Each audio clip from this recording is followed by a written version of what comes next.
تحية لكم مشاهدينا الأكارم أينما كنتم بكل خير. نشرة الأخبار نقدمها لكم من الفضائية التي نستهلها كالعادة بأهم وأبرز العناوين.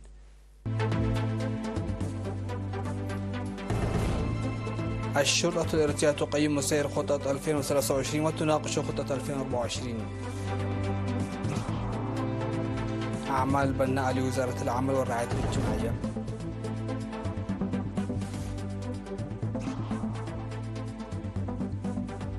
عقد سيمينار عن أضرار المكيفات في عدائية.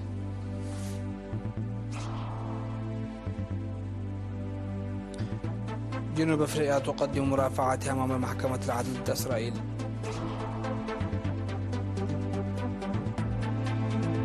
روسيا أكبر اقتصاد في أوروبا والخامس عالميا رغم الضغوط.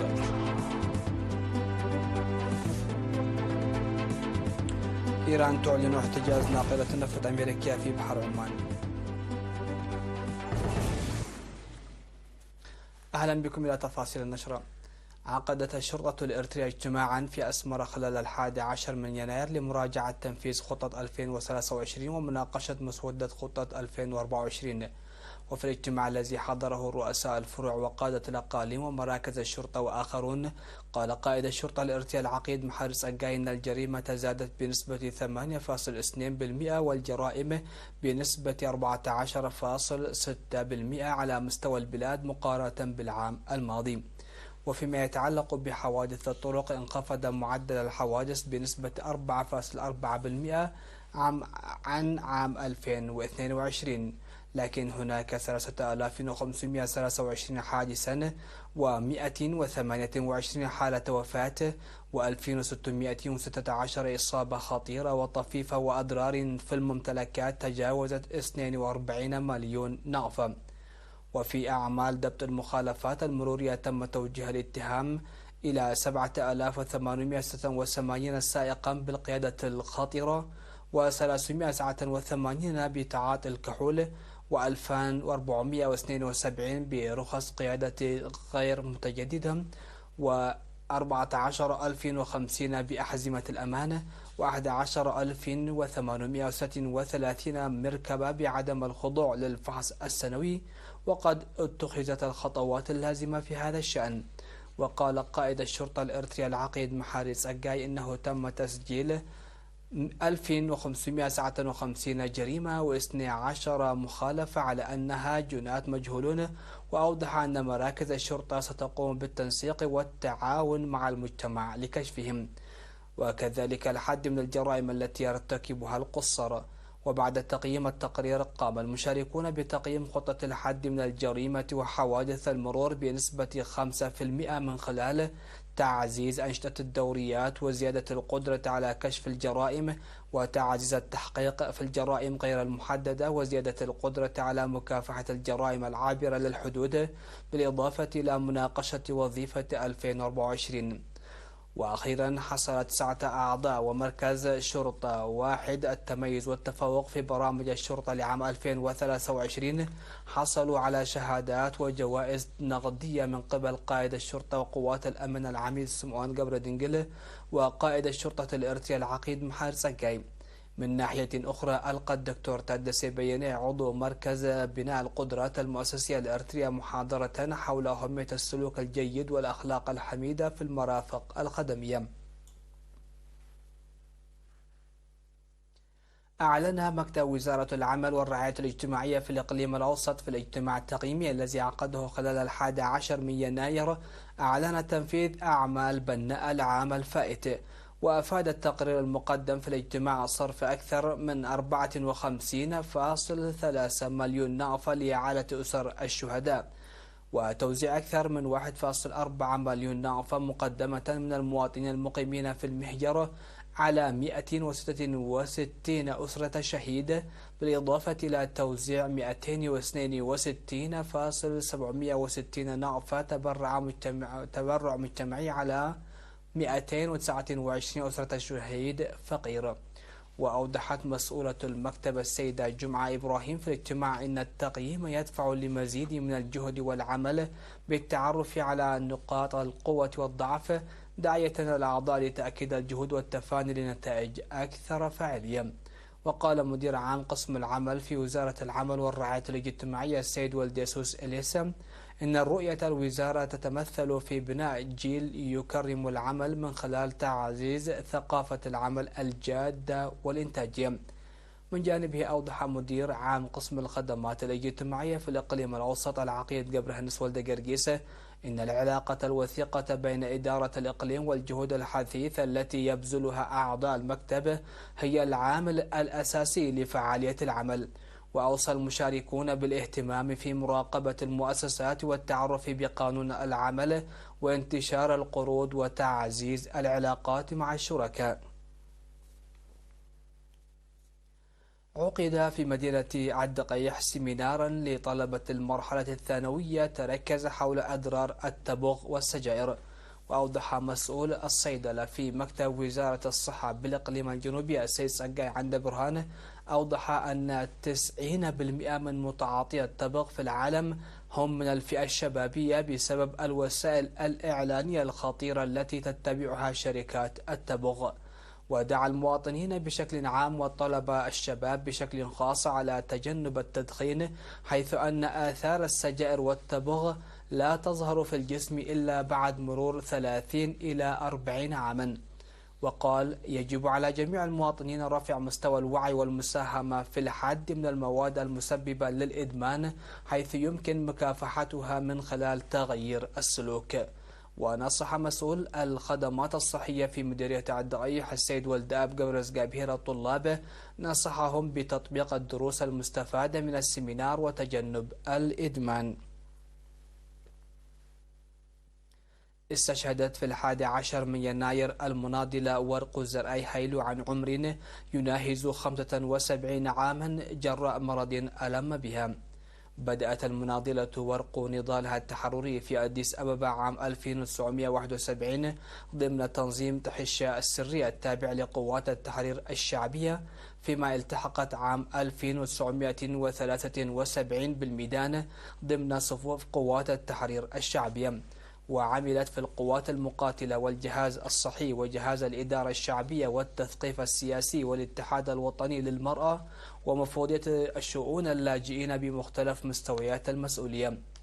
المناضلة ورقو التي التحقت بصفوف قوات التحرير الشعبية في بدايتها ومراحلها الصعبة خدمت من عام 1987 وحتى 1992 في اللجنة التنفيذية للاتحاد الوطني للمرأة الإريترية. ولدى المناضلة الكبيرة ورقو مولود واحد من زواجها عام 1986 عبر مراسم الزواج الذي أقرته الجبهة الشعبية لتحرير إريتريا. وقد وري جثمانها الثرى ظهر اليوم 12 من يناير في مقبرة الشهداء في أسمرة. وتعرب وزارة العمل والرعاية الاجتماعية عن بالغ حزنها لاستشهاد المناضلة ورق زرعي حيلو، وتقدم تعازيها لأسرتها ورفاقها وزملائها.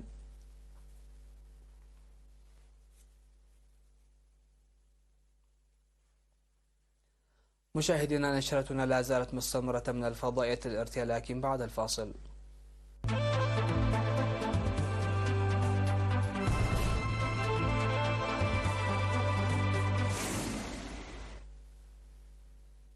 أهلا بكم. على الصعيد العالمي، أكد وزير عدل جنوب إفريقيا رونالد لامولا أن العنف بين إسرائيل وفلسطين لم يبدأ في 7 من أكتوبر، حيث يتعرض الفلسطينيون للعنف الإسرائيلي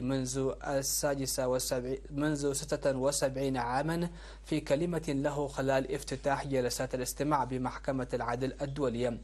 وبدأت الخميس جلسات الاستماع بمحكمة العدل الدولية في مدينة لاهاي الهولندية في دعوى قدمتها جنوب أفريقيا ضد إسرائيل المتهمة بارتكاب إبادة جماعية في قطاع غزة. وقبل الجلسة تجمع عشرات المؤيدين لفلسطين أمام مبنى المحكمة رافعين علم فلسطين وهتفوا بوقف فوري لإطلاق النار في غزة. وأضاف الوزير الذي يترأس وفد بلاده أن مستقبل الفلسطينيين في غزة يعتمد على قرار المحكمة في دعوى الإبادة الجمعية. وفي ديسمبر الماضي تقدمت جنوب أفريقيا بدعوى من 84 صفحة تعرض خلالها دلائل على انتهاك إسرائيل القوى القائمة بالاحتلال لالتزاماتها بموجب ميثاق الأمم المتحدة وتورطها بارتكاب أعمال إبادة جماعية ضد الشعب الفلسطيني في قطاع غزة.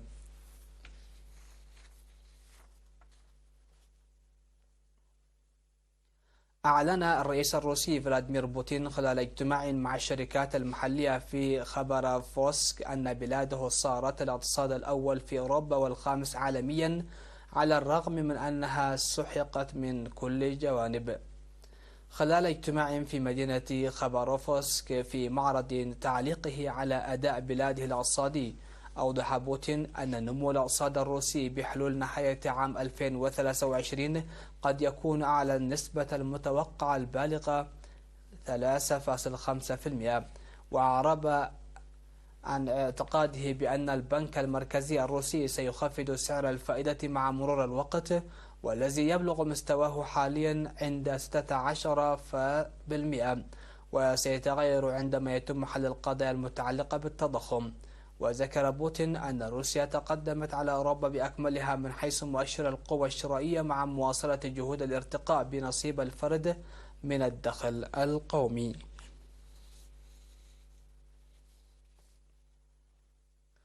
قالت طهران إن قواتها البحرية احتجزت ناقلة نفط أمريكية في بحر عمان، ردا على قيام الولايات المتحدة بتوقيف الناقلة ذاتها ومصادرة شحنتها من النفط الإيراني العام الماضي، في حين طالبت واشنطن بالإفراج عنها فورا.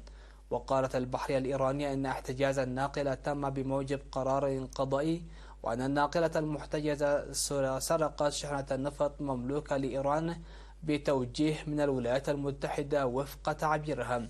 وكانت وكالتا أمن بحري بريطانيتان أفادتا بأن مسلحين صعدوا إلى متن سفينة في خليج عمان على مقربة من إيران، ثم فقد الاتصال بها.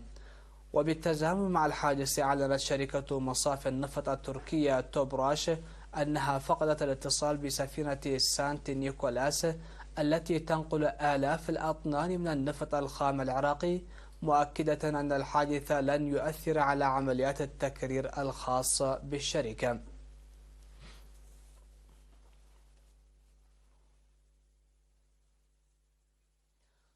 مشاهدينا، نختم نشرة هذا المساء بذكر أهم وأبرز العناوين.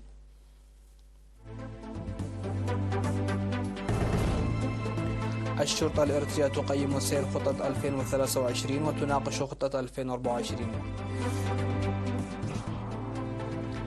أعمال بناء لوزارة العمل والرعاية الاجتماعية.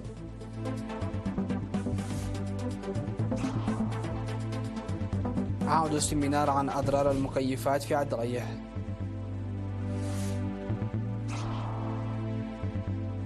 جنوب أفريقيا تقيم مرافعتها أمام المحكمة العدل ضد إسرائيل.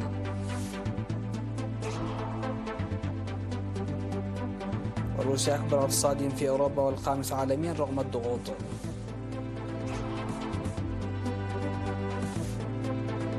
إيران تعلن احتجاز ناقلة نفط أمريكية في بحر عمان. هكذا مشاهدينا الأكارم نكون قد وصلنا وإياكم إلى نهاية نشرة هذا المساء. شكرا لحسن الاستماع والمتابعة، والسلام عليكم ورحمة الله.